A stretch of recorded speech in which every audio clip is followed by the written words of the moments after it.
Wow, they're really giving up on C.J. Stroud already? I mean, if you insist, I mean, this is like a miracle for a Jaguars fan. Nah, but a man can dream, can't he?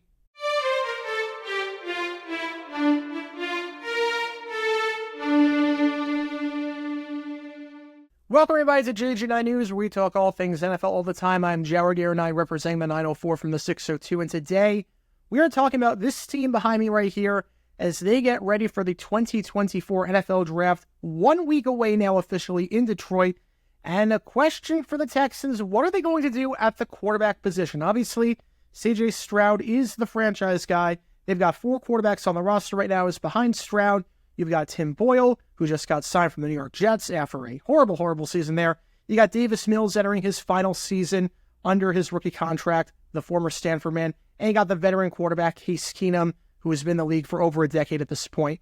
And the Texans are interested in another quarterback, adding someone to the room as they scheduled a top 30 visit, according to reports, with Spencer Rattler, the former Oklahoma and most recently South Carolina quarterback. Now, Spencer Rattler had a very up-and-down career in college. 2020, he looked like he was going to be the eventual favorite for the Heisman when he was in Oklahoma. Looked like a projected first overall pick if he just stayed the course. But 2021 did not play well, got benched. Caleb Williams came in, did the job very well. Spencer Rattler then transferred to South Carolina. Wasn't great in 2022 with the Gamecocks, but he did play better in 2023. Got his draft stock up again to what should be a 3rd or a 4th round pick according to projections.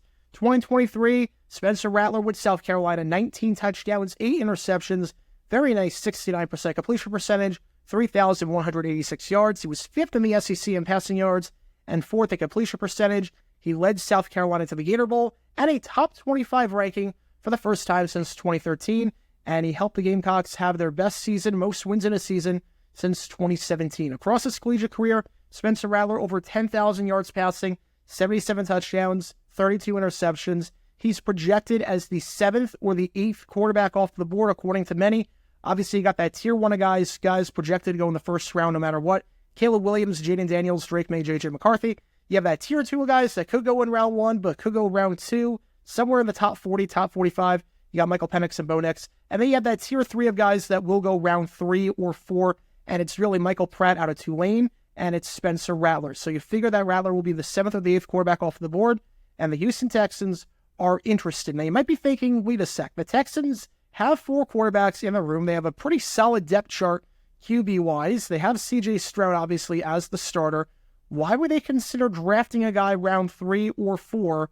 Why would they consider drafting Spencer Rattler? Well, it actually makes a ton of sense, and I think this move would make a lot of sense for Houston to get a quarterback and to upgrade that position behind C.J. Stroud.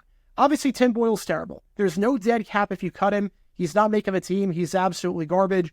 We saw that throughout his entire career. I don't even know why he was in the NFL in the first place. If you watched that Black Friday game with the Jets-Dolphins, you know exactly what I'm talking about. That was emblematic of his entire career in the NFL. So I'm not even counting Tim Boyle because he's counting nothing against the cap, and he's not making the roster barring some complete miracles. So really, you got 3 quarterbacks on the roster. You got Case Keenum, Davis Mills, and C.J. Stroud. Now, obviously, C.J. Stroud is your franchise guy, but look at behind C.J. Stroud. You got Case Keenum, Davis Mills. Both of them are free agents after 2024. Both of them will not be under contract going into the 2025 season. Now, the price of a veteran backup quarterback is going up. Drew Lock got $5 million from the New York Giants this year. Jameis Winston got $8.7 million from the Cleveland Browns. Jacoby Brissett got $8 million from the New England Patriots. Marcus Mariota got $6 million from the Washington Commanders. The Texans are in win-now mode. You don't really want to be spending a large amount of money if you don't have to, relatively speaking, on a position that won't play. And the Texans know this best, that the best asset you can have is a quarterback on a rookie contract. That opens their window tremendously. We saw with C.J. Stroud. Their window is now the limit, essentially. The sky's the limit for the Texans. They might be the favorite in the AFC, besides the Kansas City Chiefs, obviously, because they have a QB on a rookie contract. So, if you know the price of veteran backup is going up, there's 2 kinds of backup quarterbacks you can have. A guy that can step in and win you games right now, or a rookie that can develop. Look at the Colts with Minshew last year, the Browns with Jameis Winston right now, Joe Flacco last year, Giants with Drew Lock this year, Jets with Tyrod Taylor. The Texans have neither. They're in no man's land. Their backup quarterbacks aren't good, and they're not able to be developed. And you figure Davis Mills will command that minimum Mason Rudolph money in 2025, $5 million a year. I'm not sure you bring him back at that price if you're the Texans, because he's not going to win you games if C.J. Stroud does go down and you are in win-now mode.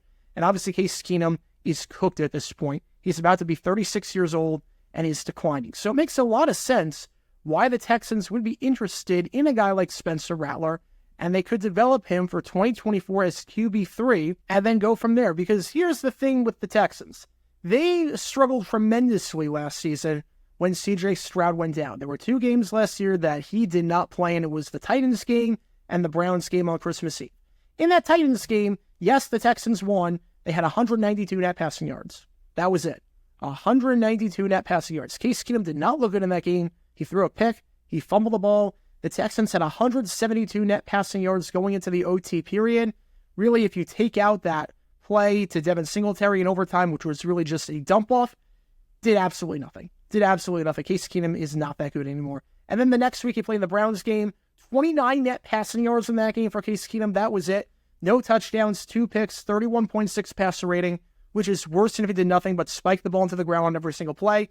Davis Mills came in. He looked semi-respectable, but that was during mop-up duty. The Browns had a commanding lead by that point, but even he completed less than 50% of his passes. So here's the thing with the Texans. If you're not going to get good at the backup quarterback spot, you might as well get cheap.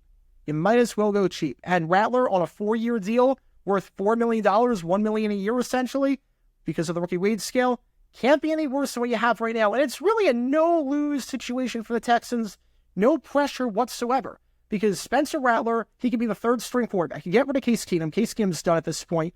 Maybe you transition him to the coaching side. Mills is your QB2 for this season.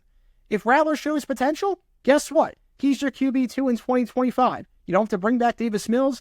You have Spencer Rattler on a rookie contract as your QB2. You have C.J. Stroud on a rookie contract as your QB1.